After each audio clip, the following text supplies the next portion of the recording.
Hi everyone, it's me, Sandy Cruz of Sandy K Nutrition, Health and Lifestyle Queen.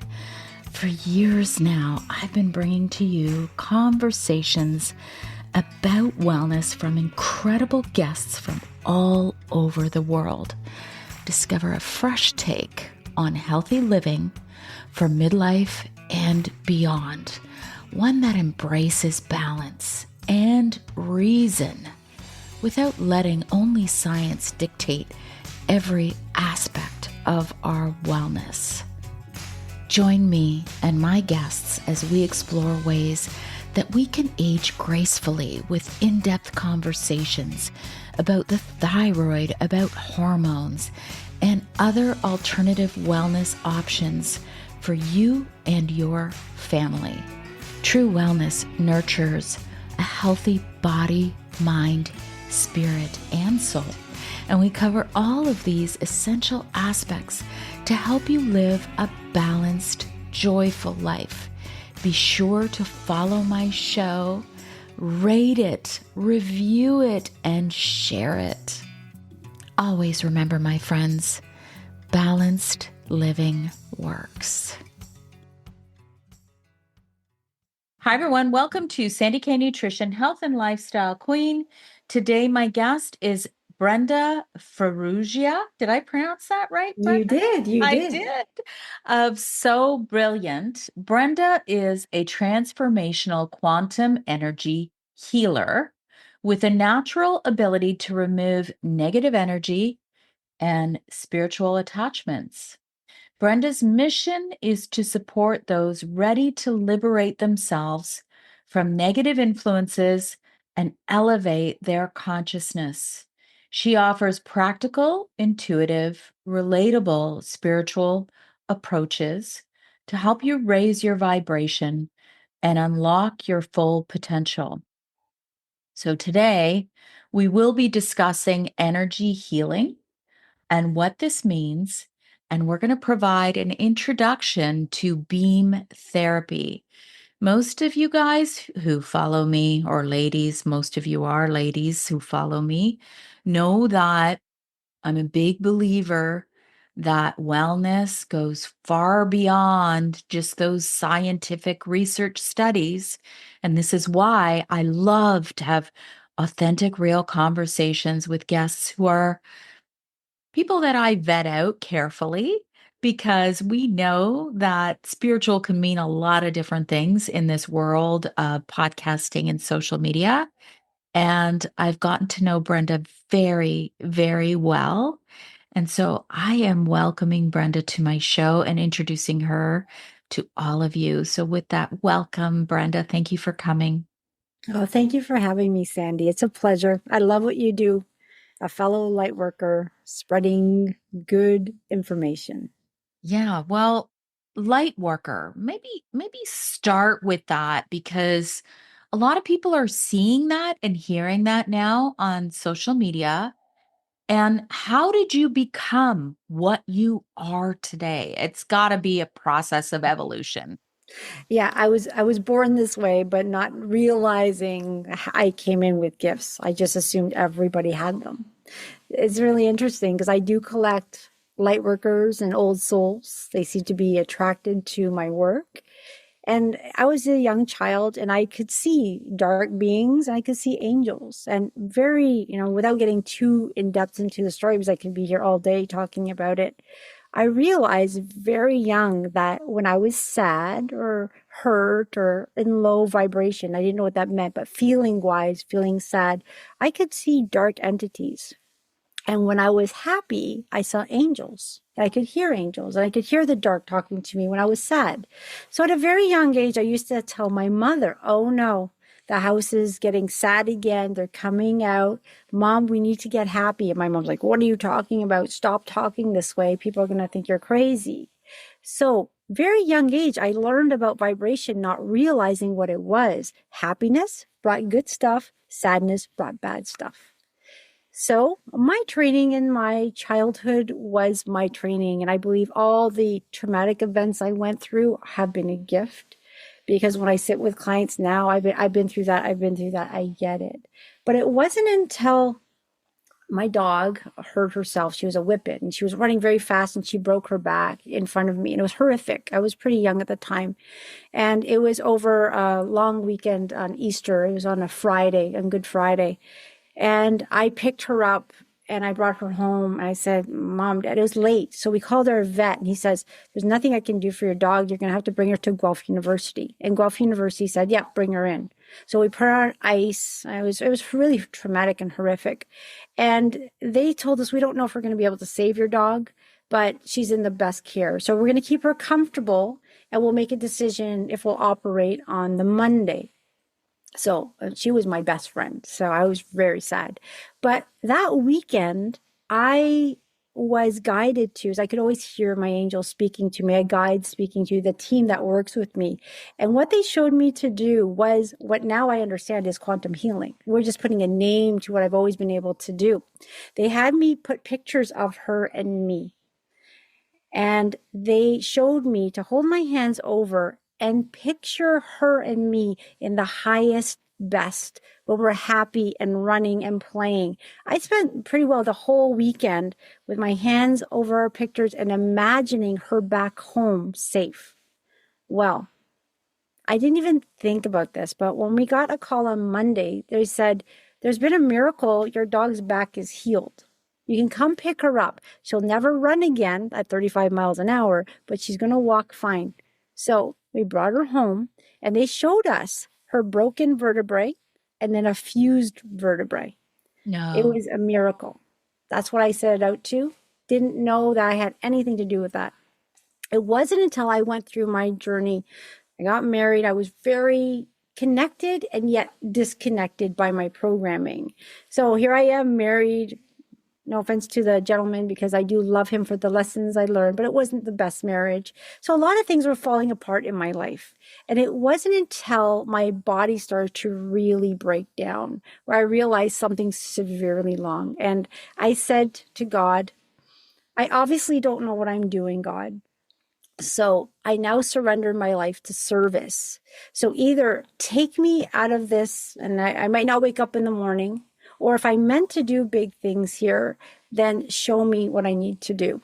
The next morning I woke up. I was having severe kidney issues and they told me I could die with them. So I woke up the next morning and then synchronicity after synchronicity.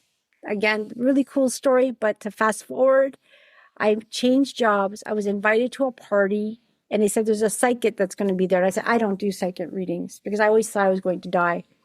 And they go, no, you don't have to be read. There's going to be 14 people there. Only 4 people are being read. I go to the party with people I don't know. And all of a sudden the psychic goes, one girl didn't show up. I always do 4. I need to read you. And I said, no, I don't do that. She goes, I have a very important message.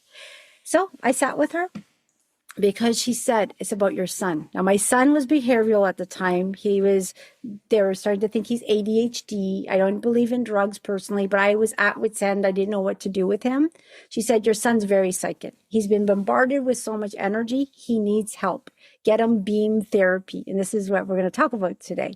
But what she also said to me, she goes, do you realize that you were born with a gift to heal people? And I see you healing your dog. I said, oh yeah, my dog, her back healed. She goes, that was you. I said, I never thought of that. And that opened me up to all those things I used to suppress, those gifts, because I didn't want to tell anyone because it was weird. So all along, I've been healing people because that's what I naturally do. And then I start to take great effort in myself. But first, it happened with my son getting beam therapy. Then I reached out to Dr. Beatty and said, what just happened with my son? How did he go from here to being such a pain to being here level? And she goes, this is when you trust the love of God and everything, we can heal. And it's just interference. So she became my mentor for years, and now we're good friends. And she healed me, and she allowed me to understand my gifts more and more. That's amazing. So how old were you when that happened to your dog? It's funny because I seem to think I was about 14 years old. Around there. Yeah, Okay. about around That's 14, amazing. 15. And it wasn't until I was almost 40 like in my 30s, late 30s, that I realized that I had this gift. Although people would always say, Brenda, I'm with you. I feel better. And I could see people changing because I could see when I meet people, they're very heavy and dark. All of a sudden, they're lighter. I could Mhm. feel things leaving people. But I had no idea it was me. I used to ask my friends, guys, do you hear voices in your head? Do you hear this? Do you hear that? And they're like, no. And my mom always says, keep it quiet. You know, when you have a gift, you don't even know you're different. You just assume everybody has it until you start to ask and investigate. But I went into a lot of programming, and the programming was you get married, you do as your husband says, and you don't matter. I just had a personal issue, and this is my theme, my challenge in this lifetime is self love. I was born with a capacity to love everyone and everything, but the problem was I didn't know how to include myself in that. And my healing journey has been that learning self love, learning boundaries. My gift, what I do is when I see anyone, I see their divinity, I see who they truly are, and I imagine I know who they are. Now, the problem with that gift is if someone's coming to hurt me, because everyone has, like, there's overlays, there's lots of different things happening. Their divinity, everyone's connected to divinity. We're perfect just the way we are. But people have programs, people have karma, people have other things in the way. We're very multidimensional beings. So if someone who wants to hurt me, I would always think the love in my heart can override that, but it can't in all cases. Love is the answer, yes, but not everyone is ready to open up to their divinity. So I used to walk into danger, or I would be with people who wanted to hurt me because I always thought the love that I had could override it. And my learning lesson was not everyone's ready. Not everyone's ready for you. Not everyone's ready to open up. So you have to have more discernment, more prudence. And that's really been a learning lesson, boundaries, self-love. So it's an ongoing journey. And when I meet authentic people, I can now sense it. When I meet people who are there to hurt me, I now have a sense to see it for what it is. So my gift has been a blessing, but it's also been sometimes I think a curse because I didn't quite understand it. I think when we're younger too, we don't understand a lot of parts to ourselves. But, to your point, now when I look back Mhm. at when I was younger, so I'm going to go back to early 20s. In university, one of my nicknames was Mama. I'm like, how the heck was I being called Mama? Like, we were out partying every night and having a good time, like true university students. But there was something within me where it was like, let me take care of you. Let me teach you. Let me, help you. Right? Yes. And then I also wrote a lot of poetry when I was in university. Oh, nice. Then, like you said, and there's nothing wrong with getting married. I'm married now over 24 years. It's fine. Like, I'm not saying don't get married Hmm. but often we go through a time, like you said, programming, or we forget who we were. We forget that, like you said, like we kind of get all these programs and we pick them up as we age. And I'll never forget this one, Brenda. And, your spirituality is pure spirituality to me. It's not, oh, well, don't do this and don't do that. And I'm not knocking religions or anything. But Hmm. I do recall having an experience like I was born Catholic. I'm Croatian, right? Born Catholic. And it's nothing against Catholics. I just had an experience that made me look outward past the Catholic religion, if that makes sense. And I know this podcast isn't about religion. I just want to make that clear. But what I'm saying is, you go through all this programming and then things happen in our lives. And then you go, oh, okay, well, if I'm just going to get quiet, I'll go, yeah, I remember that. I meant to be more like bringing that back to my Hmm. life. because that was pure. That was something that brought light to me. But so I love that you mention all that, but I have to ask you this question because people are going to probably want to know the answer. You say you see light in people. Do you also see dark in people? I have to ask that. Absolutely, actually. And it's something I've had to deal with. I could be sitting with someone and really connecting to the divinity, but then there's a being, an attachment, something not so nice, also talking to me at the same time. So where it was kind of confusing was I could be talking to someone who's quite a nice person, but then there's a part of them, there's something in their field that is telling me something completely different, like, I hate you, Brenda, get the F away from here. And it was confusing because that's not who they are. And what I would do when I was speaking with those people is indirectly send love to the attachment, to the darkness, because you don't want to fight it. You send love and it dissolves. And sometimes while I'm talking to someone, it will actually leave their field. And I never told anyone, because how do you explain that to the general public? Yeah. So I've been living this, like, it's kind of been confusing, but now I get it. I know who I am. I know why I'm here, and nothing scares me. But when you're younger and you're talking to someone and there's this, like, I would say I'm interpreting the energy as what I was taught. It looks like devil like or scary being because we interpret these things the way we can understand them. Yeah. So so I see this thing that's not so nice looking at me and talking to me while I'm trying to have a conversation with this person who I know is a part of God. So that was a bit confusing. So yes, when I meet people and, they can be the nicest people, there's attachments there, things they don't know that are interfering in their beautiful field. So yes. And on to your point about being Catholic, I grew up Catholic as well. And I Yeah. always questioned because I always knew God loves everyone and Yeah. everything. Me too. And I had a really beautiful conversation with a priest when I was younger. And I told them, I said, I love Jesus. I love God. And I come to church, but I don't believe what you guys say. And he said, Brenda, if you don't want to get kicked out of your Catholic school, just go with it. Keep what you're saying quiet. But he let me have private conversations with him instead of confessions. I told him, I don't need to confess to you.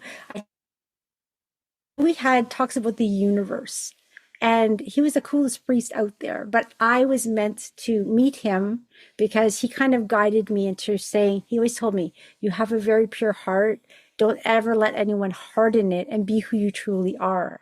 But Oh, then as I started to do this work more openly, my father, bless his soul, he's passed on, would say, Brenda, you can't do what you're doing, you're going to go to purgatory, they're going to burn in hell. I said, Dad, if helping humanity is going to do that, doesn't that not make sense to you? I need to follow my heart, and this is what I was born to do. So I honor all religions. I have clients from every religion. This is beyond religion. This is about, we're all one. yeah.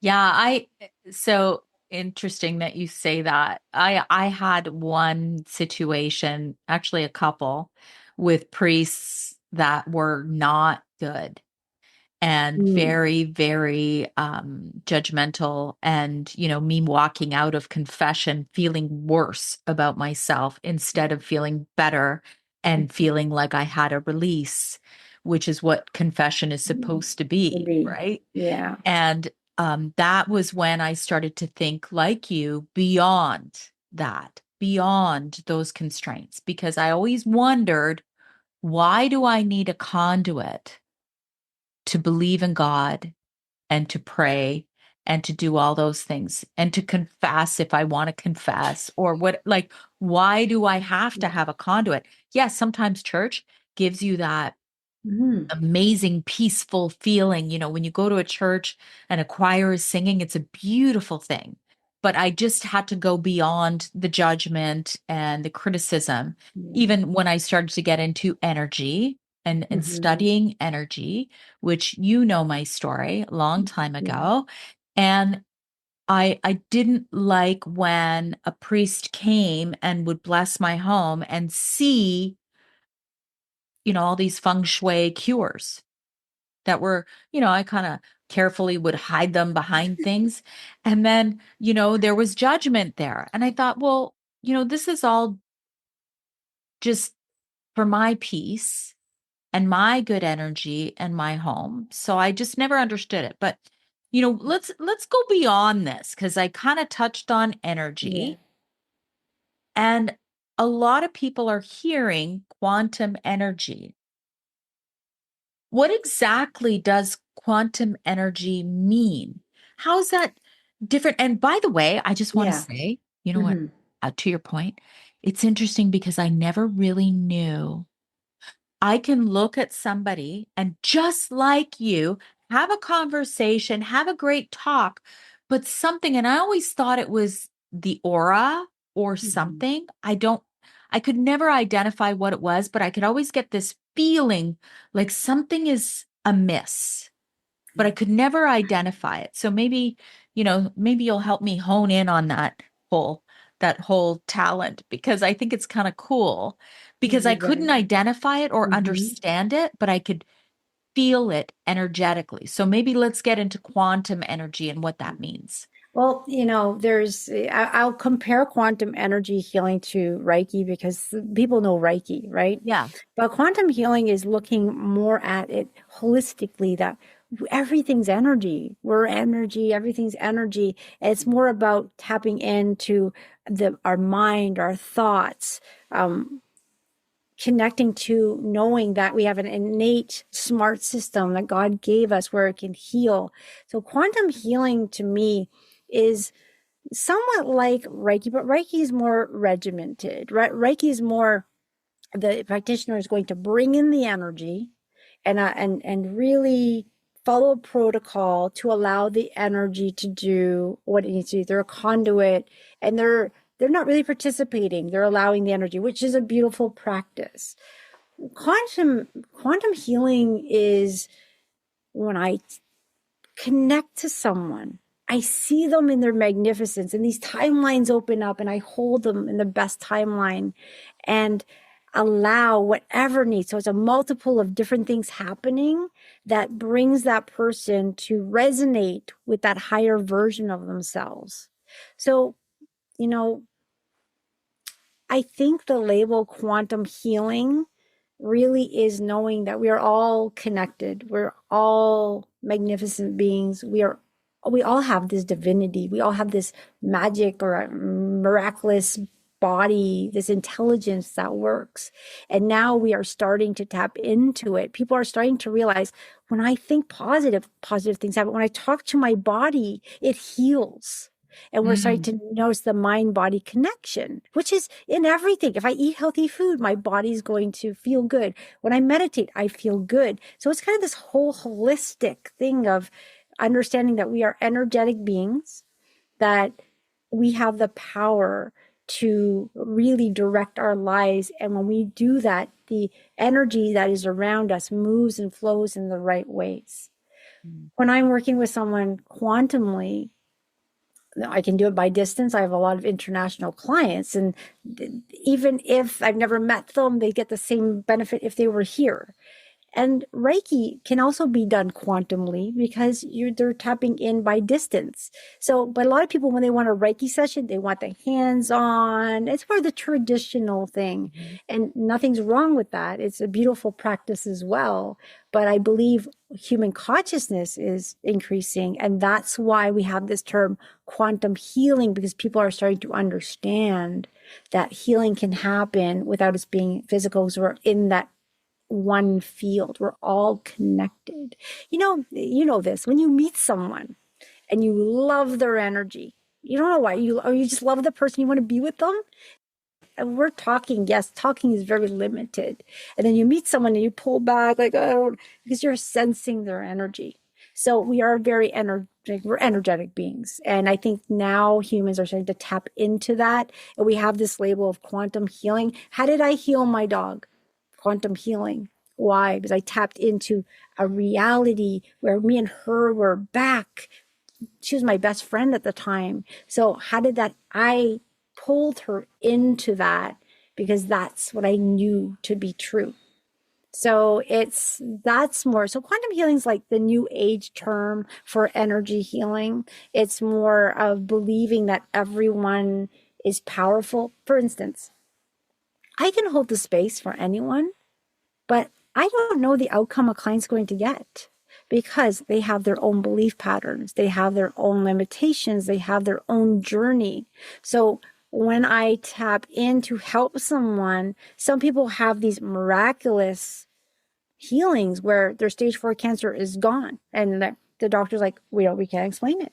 And then there's other people that it's a gradual thing. I don't take responsibility for the client's, 100% 180 turnaround or for their gradual, or perhaps they just feel lighter but don't know how because it's their journey. And that was part of my learning as well. Yeah, but that's also, I know we're going to get into beam therapy, but you help to kind of clear some of those layers so that that person can do what they need to do to heal or to shine brighter or to find that career or to whatever it is that they're choosing. And I do want to mention, so I love that you touched on how you don't have to be in the same room as somebody. You can look at a photo, you can look at, and the reason I mention this is Mm-hmm. because one thing I've learned in this space is that because I'm in a public space, I will sometimes say things that are somewhat polarizing, and some people will really not resonate and they will really not like me because I say Mm-hmm. something that they don't align with. And they will send a lot of negative energy my way just through video, just through photos, just through social media, whatever it is, just through my voice on this podcast. Mm-hmm. And I think it's really important before we get into beam therapy, just to touch on, because people who are listening might want to know, well, I got all my, this is, by the way, Brenda, Mm-hmm. I'll just tell you this. This is as an aside. When my children were little, now they have their own digital footprint. Okay. Mm-hmm. But when they were little and Facebook just started, my husband, for whatever reason, he's like, do not put our children's pictures up there. And I was like, well, why not? Like, what's the big deal? I didn't really understand it. And I understood it from a, like the obvious, like there's who knows who's looking or who can crack through to your Facebook page and could be really, really dark Mm-hmm. individuals. But then there was also people who are like, I don't like Sandy, or, oh, she's posting about her kids again, or, oh, right. So people don't think about that. And I'm like, oh my gosh, I never thought of it until my husband brought it to my attention. And then all of my pictures, when my kids were little, I took them off Facebook. And now it doesn't matter because they're no longer there anymore. They're not in that space. Yes. But can you give people a little bit of advice on how to protect yourself, your being in a digital world? Yeah, I believe your husband had lots of wisdom to do that. Now, as I was going through my healing journey, because I had love for everyone and everything, I didn't understand why someone would do something malice on intentional. And it wasn't until I had some really like very intense training in Ohio. I did 8 days with a PhD doctor and a psychiatrist who dealt with dark energy. And the reason I did that is I was introduced to them by Dr. Beatty, and they're talking about dark things and what people do intentionally. I'm like, wait a second, I must be very naive, but I have a lot of clients who sit in front of me saying, do you believe in the evil eye? Do you believe in that? I'm like, no, because, why would someone do that? And I realized I'm missing something here. So I went into some deep training that I was innately brought to. And yes, everything is energy. Even if someone says, and I get this, I have a lot of people that don't like me and it doesn't matter, but I do protect myself from them. But even if someone says, oh, look at Brenda, look at what she's wearing today, that negative energy goes into my field. Just simple things. So people don't even know they're hurting us by saying negative things. But then there are those who actually, like I work with only true love and light. There are people on this planet that work with darkness and they like it. So now you have someone who might, because you're in the public eye, people who are in the public eye, I always say you need a clearing. And I usually offer them something called Unity Field Healing One, which brings divine extra protection. Why is that? It's because you're in the forefront. You're pulling in negative energy from people without even wanting it. So there are things you can do. For one, always set the intention that you're surrounded by love and light. Go into a protection bubble. I know it sounds silly, but I think I mentioned to this, Sandy, in 2020, when I felt that darkness of COVID, I'm like, okay, there's something going on here. It's very dark. So my daughter, who was 5 at the time, was in my office, and I started playing with these bubbles of protection. And I was doing it in my head. And I was asking for a bubble of protection. All of a sudden, for me and my daughter, all of a sudden, my daughter goes, Mom, why do you and I suddenly have bubbles around us? And I'm like, you can No, see it? Yeah, I didn't tell you the story. And I go, you no. can see it? And she's like, yeah. So I thought I could feel it, but she could see it. So in my mind, I asked for her to have a rainbow around hers. She said, Mom, my bubble now has a rainbow around it. And I am a big believer. Intention, anything that you intend happens. So now we have bubbles of protection. So I said, okay, going forward, let's see how long they last. So we did tests with it. We played with it. I have a science background. So when I fell into energy work back in the day, I played with energy work by distance, all that stuff, because I'm like, how does this quantum stuff work? And it wasn't until I was 100% confident before I started opening my gifts to the general public. And I thank all my guinea pigs over the years. And I think I gave thousands and thousands of free sessions because I want to know, how did that make you feel? What did you find in your life? I was very, very in tune to understanding all this. I haven't stopped learning. I learn something new every day. But the bubbles of protection work. They're powerful. And the more you believe in, the more powerful they are. So, how do you put a bubble of protection over your website, over your children's pictures if you choose to post them? I am like you. Because of the line of work I do and my understanding of energy, I do keep my family life very private for that reason. Because if they can't get to me because my light is too high, Mhm. they might be able to get to my kids. So no, no. So I put them in protection. I put myself in protection. I put my website into protection. So that's what I would suggest. I love that. Okay. I've used this bubble of protection in the past when, one of my kids is going on a car drive that's a longer distance and you get that little bit of worry because they're going Mm-hmm. for a long drive and they're not experienced or it's bad weather. And I envision that entire bubble of protection over the car. Like I just envision it. And I think it helps me Mm-hmm. because I feel like I'm doing something. It's working. And how did you know to do that? Did you just innately know to do that? No, I heard about it years ago. Okay. All right. It's Brenda, Yeah. like a lot of this stuff, it's like you and I talked about it. Anybody who's listening, you might resonate with parts of it. You might resonate with some. You might go, oh, yeah, I've heard that before. But when it's your time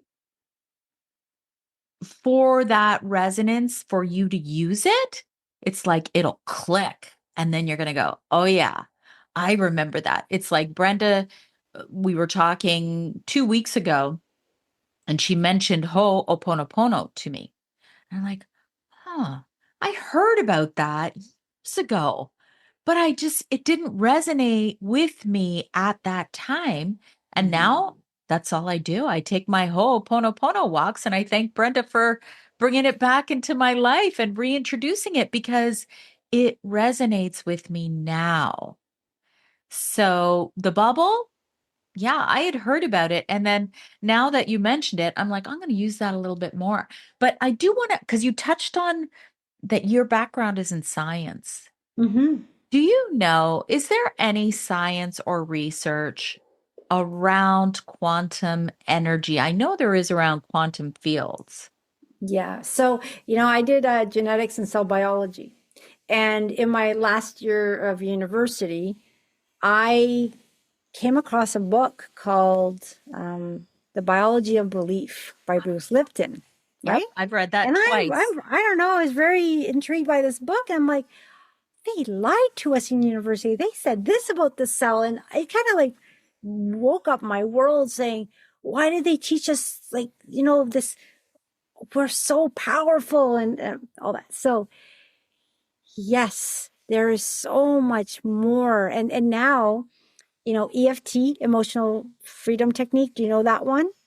Is that is that tapping or That's tapping, yes. okay. So Yeah. tapping is actually getting into medical articles. Strangely, I met a ambulance driver a paramedic, who said they're taught EFT to calm a crowd down. Wow. And I said, this is quite a few years ago. He said, because, you can affect the entire crowd. So before we get into some chaos, I'm tapping for the crowd, and then it's calmer and we get what we need to do done. And I believe, because I know Donna Eden, I know her husband, I forgot his name, but he's written a lot of articles to get EFT into more knowing, like to have that medical background, to get into the articles, the science articles. So there's a lot of things that are being done now. I don't believe that quantum healing is a hard fact yet, Mm, but there's a lot of experiments being done. There's a lot of research being done to prove it. yeah. So we're getting there. I get invited to do these like worldwide meditations because they're using this technology to measure the consciousness of the earth, and they'll do readings all over the world, and they'll get the reading. Then we all go into meditation, and there's thousands of people on these calls. And then they'll check the devices, and they'll see the vibration, the frequency of the world just went up. So there's a lot of science coming out there. I do corporate wellness, and bringing this esoteric stuff into corporate wellness is, kind of like a little woohoo for some. And I don't believe in woohoos. I think it's all science, but you have to bring it in slowly. But I always tell them there's the Math Heart Institute. There's tons of research being done there, and that's anyone can read it. You know, like attracts like. When I send out blessings, I get blessings. But when I send out hatred or sadness, I get it back. It's like a mirror. And there's a lot to prove in physics that we are in multiple realities. And I'm not going to get into that now. But if you want some really like a simple, great book out there, when let's say I want to buy a yellow Corvette. Let's just say I want a yellow Corvette. I'm looking at it. What do I start seeing everywhere? Yellow Corvettes I never Yeah. noticed before, because our thoughts then start to bring stuff in. It's a neat book called Synchronicity from Kirby Surprise. He's a physicist who writes about it. So I love quantum physics, and I read about it all the time, and it just resonates so deeply with me. But it is starting to tap into the openings of more research coming through. Yeah. Well, there's no question now at this point that you can't argue that everything around us has a frequency, right? Which taps into energy. And so that they've already proven that and how there's more and more research coming out on frequency medicine, Mhm. right? And healing frequencies. So even with light, with sound, and all of that kind of the way I look at it and the way I see it is it all kind of funnels into that whole world of quantum healing, Mhm. right? If even what was his name? Emoto, the water guy, Yeah, yeah. Oh, yeah. right? Beautiful, right? I've done that Yes. experiment. I've done it, Yeah. and it So I works. I talk to my plants I Mm-hmm. talk to the water. I know, like, listen, if you think I'm a weirdo for saying that, then maybe this podcast isn't for you. But I do this. Like I've done these experiments or I've used water that's higher energetic Mm-hmm. water versus tap water. And I've actually removed all the chlorine in my home, so I no Mm-hmm. longer have chlorine coming in at all because I couldn't stand the smell Wow. from the tap. So even when you Yeah. shower, so my water in my home, aside from what I can't control, it's not that bad. But there is truth to that. Like even right now, I'm wearing a light device Mm. and it's light frequencies. So everything. You can't and the other thing too that I'm going to say for anybody listening to this, we don't have to have science to explain every little thing that relates to our wellness in this world. We have that power within us of knowing without having a giant scientific experiment. That's actually my whole thing, Brenda, is that we are body, mind, spirit, soul, and we've got to take all the different healing modalities that resonate with our being. And what resonates with me might not resonate with you. We're not robots. Exactly. And another thing too, like some people say, well, Brenda, if I come see you, let's say I deal with a lot of people who have cancer. Oh, but I'm going through, with my doctor. Absolutely go and do what you need to do. This can work side by side. It's not competition. For instance, people who are going through chemo, if they have an energy session, what I notice is they have more color, they are healthier during the process because those icky parts of the chemo can be less icky when they have the support of their energy and their innate system working for them. We have an innate system and sometimes it gets boggled down by the resistance and blocks. And when we have someone working more in tune with their natural flow, they can heal faster. Sometimes antibiotics aren't working because there's a block. And so it's all working together. I am not against any type of thing a client is using because it's all about allowing them to tap into their natural ability to heal, and it supplements. Yeah. Yeah. So here's the thing I've noticed being in this space of social media is that there's so much of this energy healing, energy this, I'm an energy healer, use these spells and witches and this and like it's so overwhelming for people. How do you know what's real, what's fake, what like how do you know? You're asking a very tricky question here, and I'll explain it. I, during my journey, have walked into the hands of some bad energy healers who had malice intent. How I had no discernment. I trusted with everything. With everything, there's the good and the bad. And if you're in a pretty bad spot, what happens? You might attract a psychic reader that's not that good. You might attract an energy worker that's not doing the right thing. And it always blows my mind that someone said, well, I went to this energy worker. They didn't have a website. It was in their home. The girl didn't even look healthy. And I didn't want to lay on her table, but I did. And Brenda, I think she sucked my energy from me. I go, what made you do that? So I collect people who've gone to the wrong healers out there. And they're not healers, they say they are. So with anything, do your due diligence.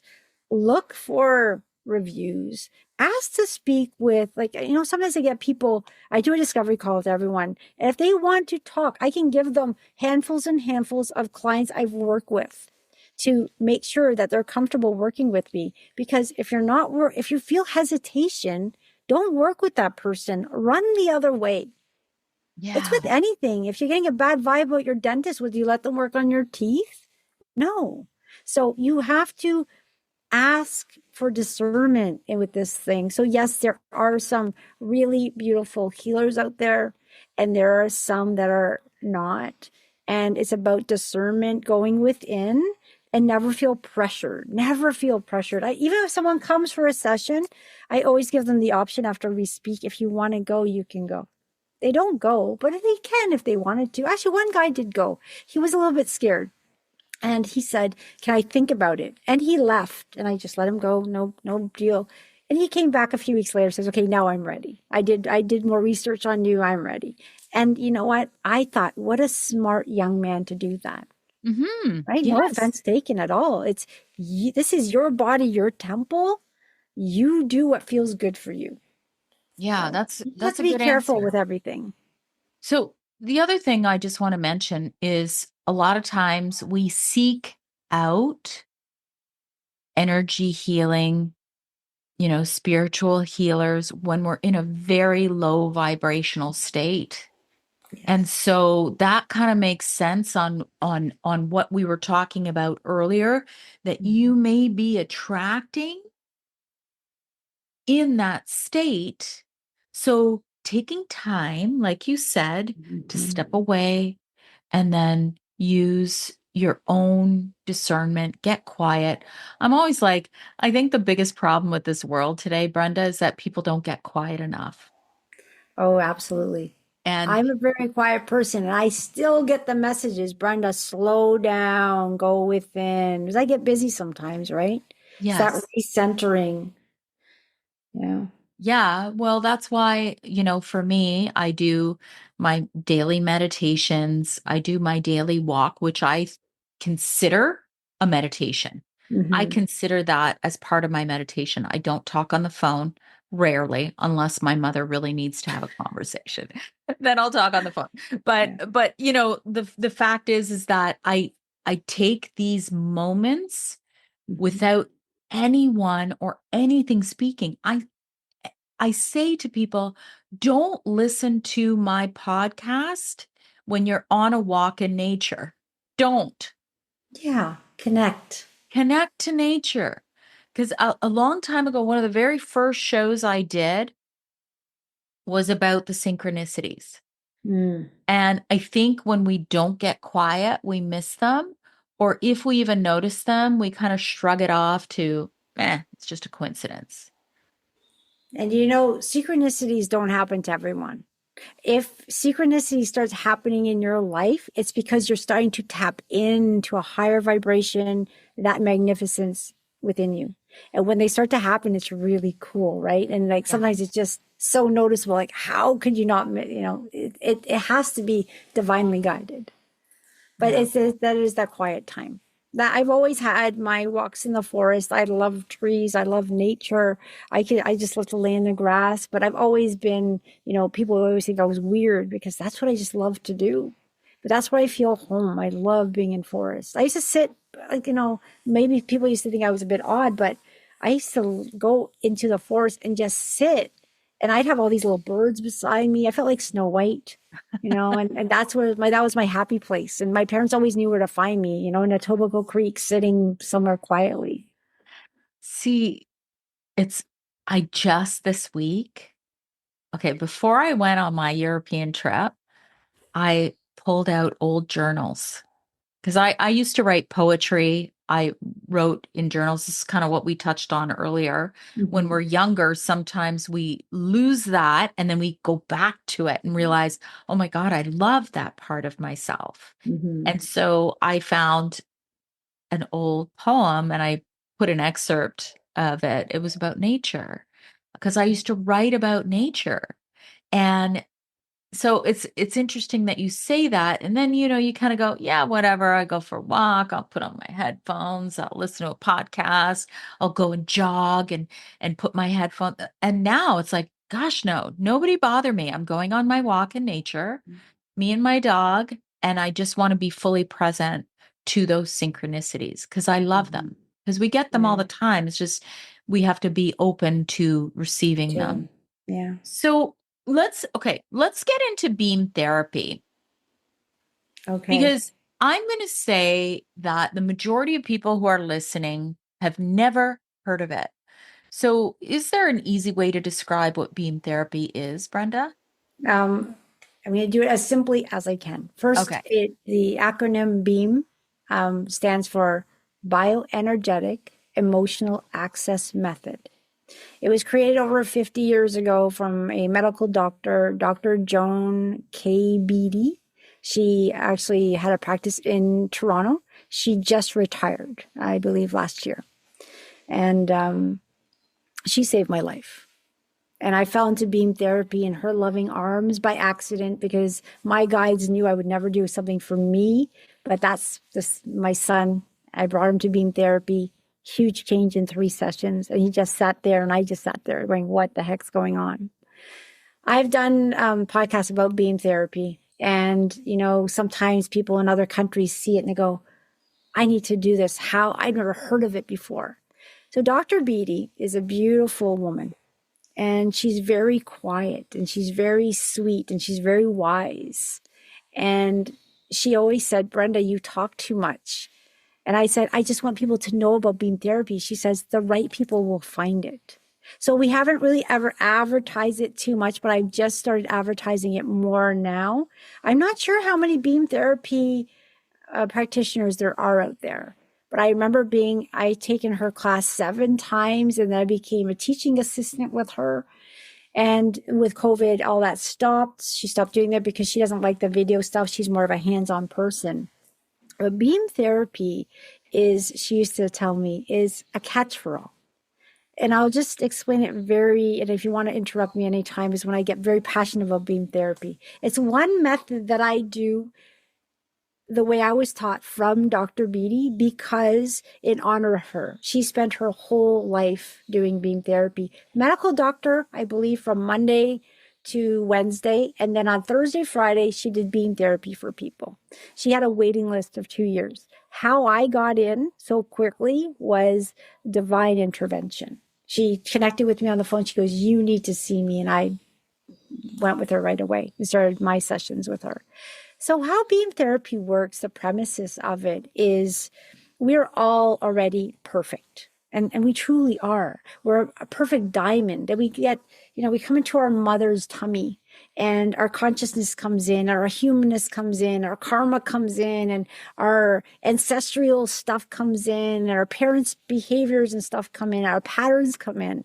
So now we're born and we already have this diamond that has all these layers of interference, but that's part being human. And we go through our human journey and we have experiences and more resistance comes in. Pretty well, beam therapy is guided by your higher self, your soul. So I'm not doing the work. I am allowing your soul to connect with these beings of light that come in.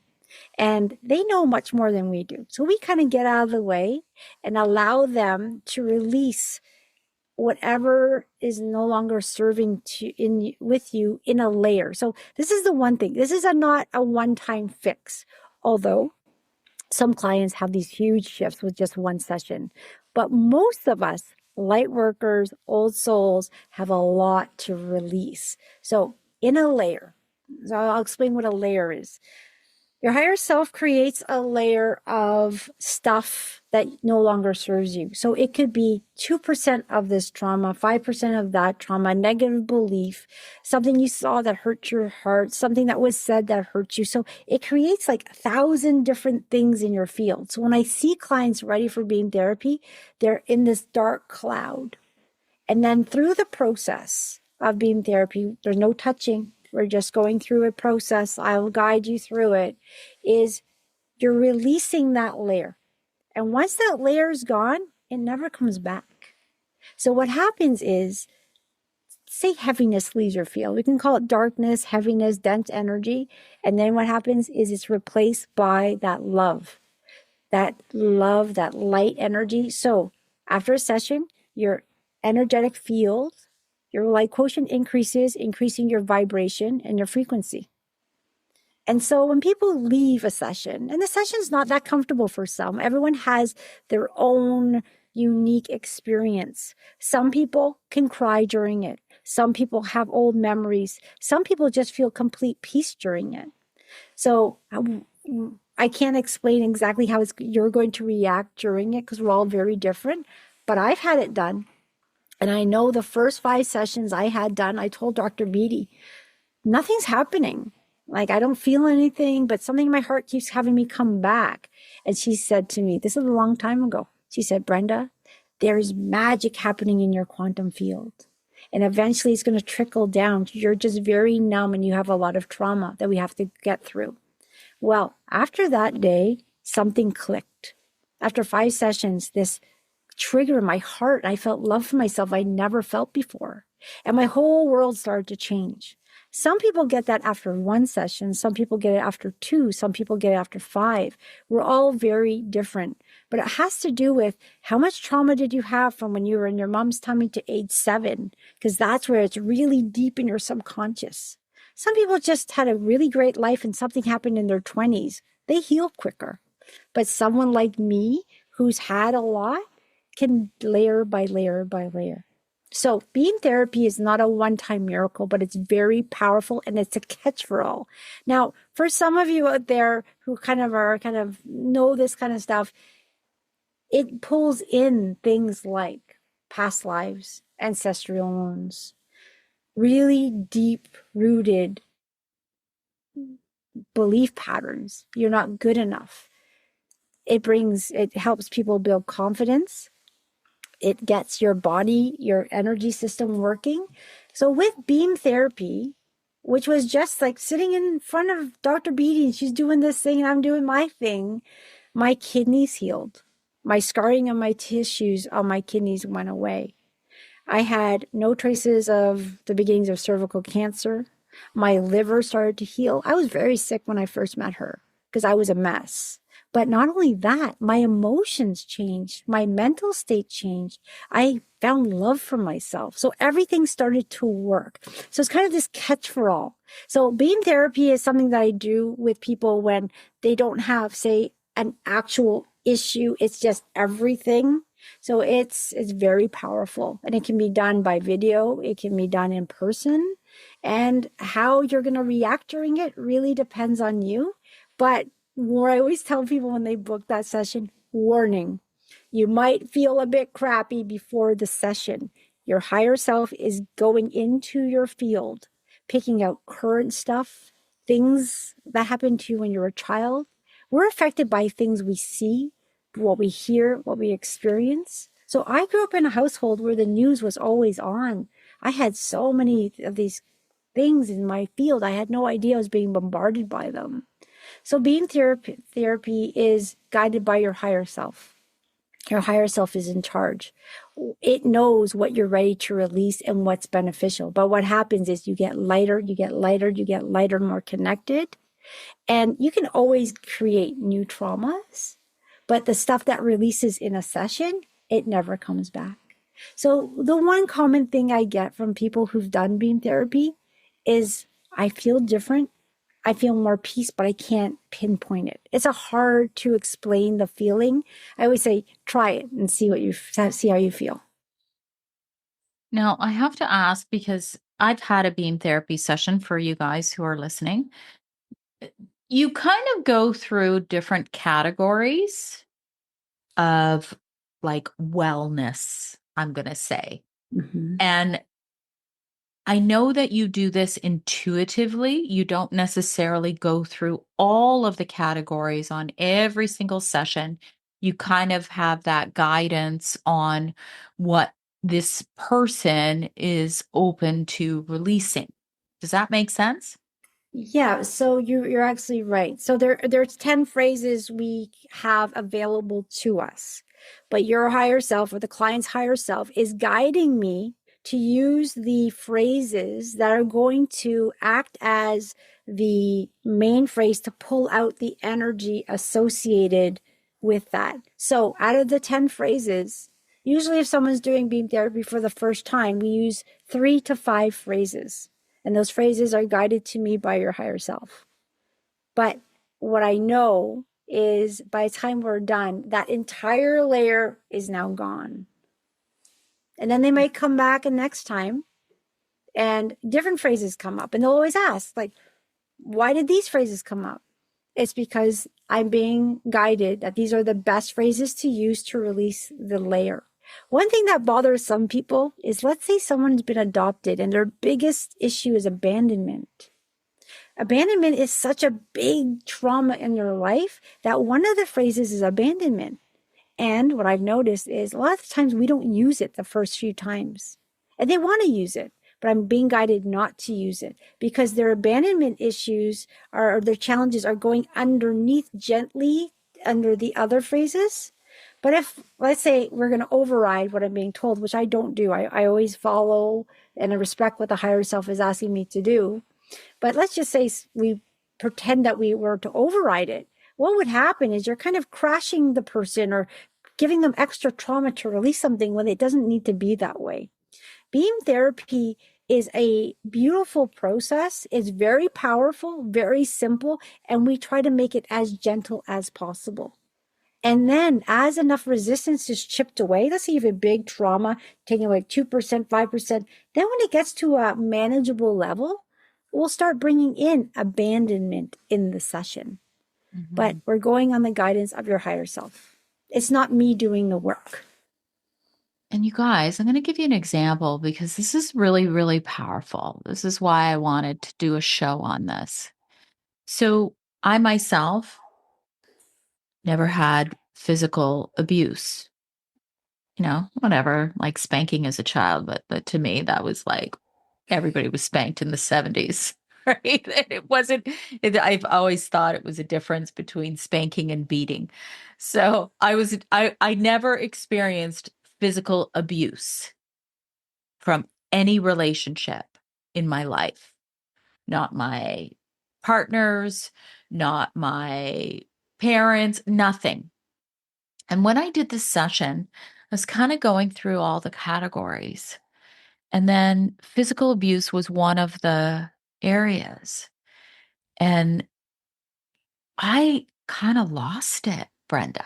You remember. I do. You had an emotional response to that one. It was a major emotional response. And the thing is, while I was going through it, I was being shown. Like, it's not like I was like, oh, where did this come from? I was being shown exactly where it came from. Like, um, I'm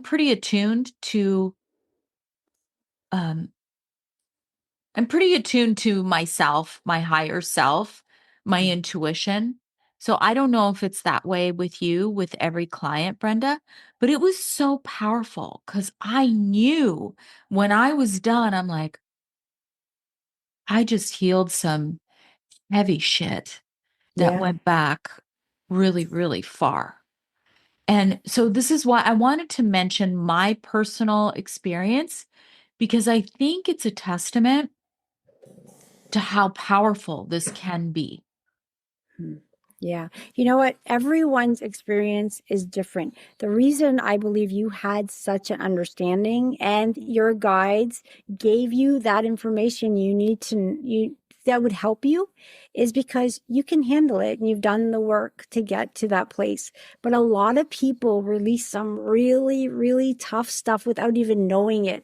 They might say, "Whoa, that was uncomfortable," but they don't understand what it was, and they don't need to. A lot of the stuff you released, you don't know, you don't need to know, but what's happening is you meant to know that, so your guides helped you out with that. And that's beautiful. And not everyone has that response, but there are some people that go, oh, Brenda, I just had this vision. And now Yeah. I know why I can't stand the smell of donuts because they couldn't find their kid or their parents and they're in front of a donut store and that smell of donuts made them so sick because that trauma was in their system connected to a donut. So it's really neat. So some people have these like, oh, now I know why I let men treat me this way.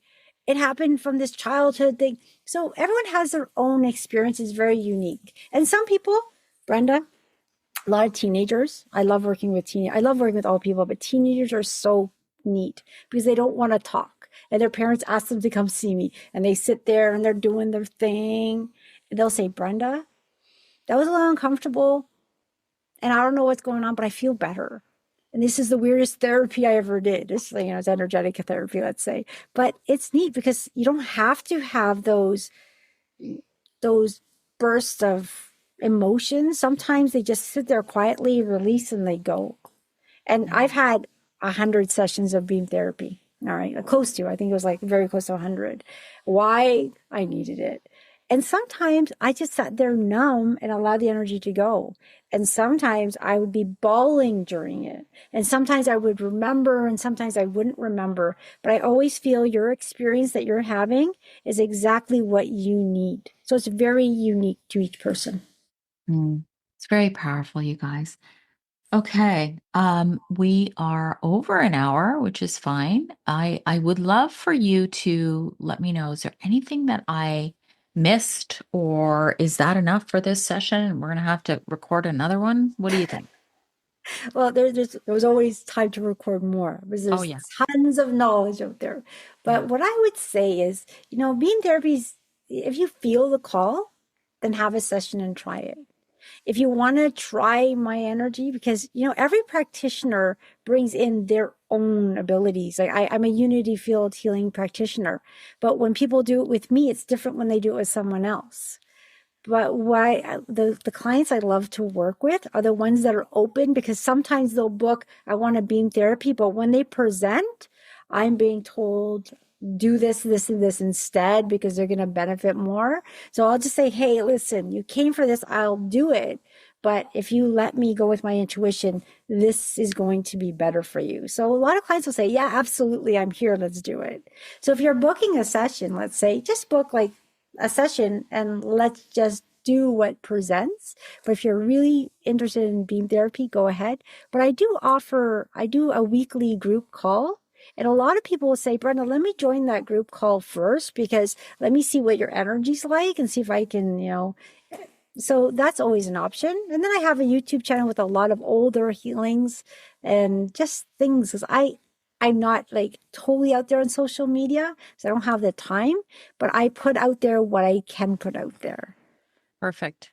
So where's the best place to start? Your website or I say my website, is that old school? Because I take these courses and like, oh, you don't need a website, but I love my website. So yeah. I would say at sobrilliant.ca. Okay. Sobrilliant.ca is the place to start. You can book a discovery call. You can watch my YouTube videos. You can join the healing call for a low cost it's per week. I run it.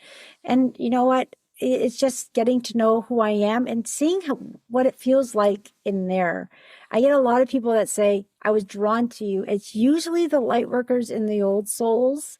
And then they'll tell their friends, hey, you got to go see this girl, Brenda. And they'll look at me like, no way.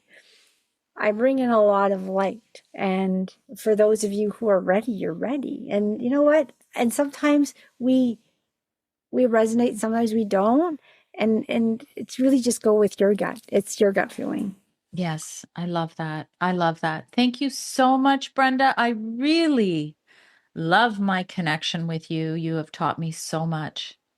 Yeah, and if I can leave with one thing, we're all magnificent beings. I'm not better than anyone else. No one's better than me.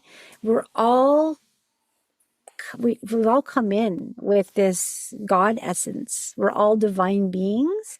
And it's just that inner diamond's there.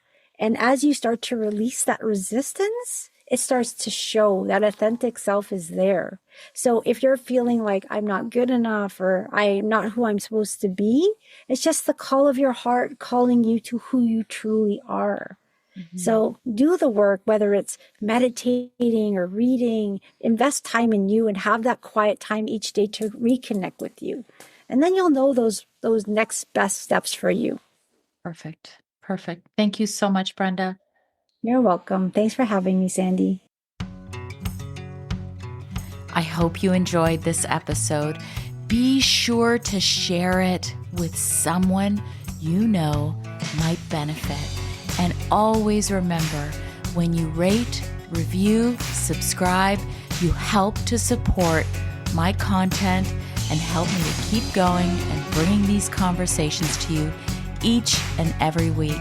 Join me next week for a new topic, new guest, new exciting conversations to help you live your best life.